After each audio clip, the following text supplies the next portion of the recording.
Vítajte pri sledovaní našich krátkych správ zo Záhoria. Aj dnes sme si pre vás pripravili kopu zaujímavých tém, tak poďme na to. Najlepším učiteľom na Slovensku je Seničan Jozef Kryšák, učiteľ telocviku zo 4. základnej školy v Senici. Titul Zlatý Amos 2013 a kráľovské insignie s hlavnou cenou 3500 eur si prevzal na slávnostnom gala večeri v Košiciach. Cez krajské kola, kde bolo nominovaných 77 učiteľov z celého Slovenska, sa prebojoval do 16-členného semifinále a následne do finále, kde spomedzi 8 nominovaných učiteľov zvíťazil.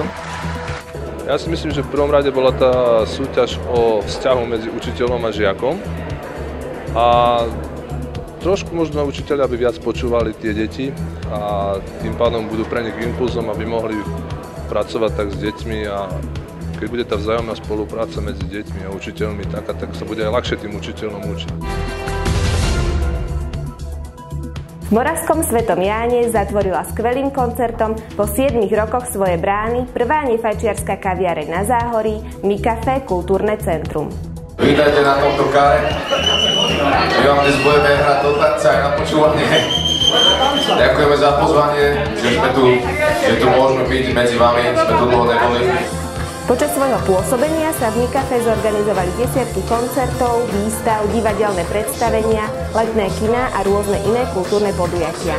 Posledná akcia pod názvom Ďakujeme bola venovaná všetkým návštevníkom a neskutočný 7-hodinový koncert speváka Bystríka a jeho kapely bol skvelou bodkou za existenciou tohto výnimočného miesta. Zvyk stavania májov patrí k tradíciám, ktoré sa na Záhorí zachovali dodnes. Máj kedysi označoval dievča súce na vydaj a stal sa symbolom vážneho záujmu o dievča. Vo väčšine obcí na Záhorí sa máj stavia v sprievode kultúrnych podujatí v predvečer 1. mája.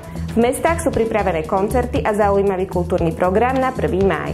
Zaujímavú tradíciu dodržiavajú v obci Dojč, kde sa na 1. mája vracajú v čase k oslavám Sviatku práce z predrevolučného obdobia. Najväčším úspechom basketbalového oddielu TJ Strojár Malacky je v posledných rokoch výchova mladých hráčov a hráčok, ktorí sa presadili nielen na Slovensku, ale aj v zahraničí. Najvýraznejšie sa presadil 218 cm vysoký rodák z Gajár Boris Bojanovský. V 15 rokoch odišiel do USA a minulý rok si ho vybrala jedna z najlepších univerzít v USA, kde Boris od minulého roka študuje manažment a hráva v súťaži, ktorá je liahňou hráčov NBA. Boris sa v Malackách predstaví už 7. mája v exibičnom zápase Strojár 92 Inter 92. Najznámejší československý slávik Karel Gott vystúpi prvýkrát na Záhorí. Tešiť sa na ňo môžete už 3. júna na zimnom štadióne v Skalici. Na koncerte s ním v sprievode boombandu Jiřího Dvořáka vystúpia aj české hviezdy Daša, Monika Absolonová a Gabriela Gunčíková.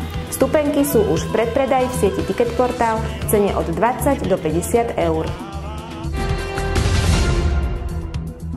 Podľa predpovedí nás čaká krásny slnečný týždeň, tak si ho užite v zdraví a ja sa na vás teším opäť v piatok.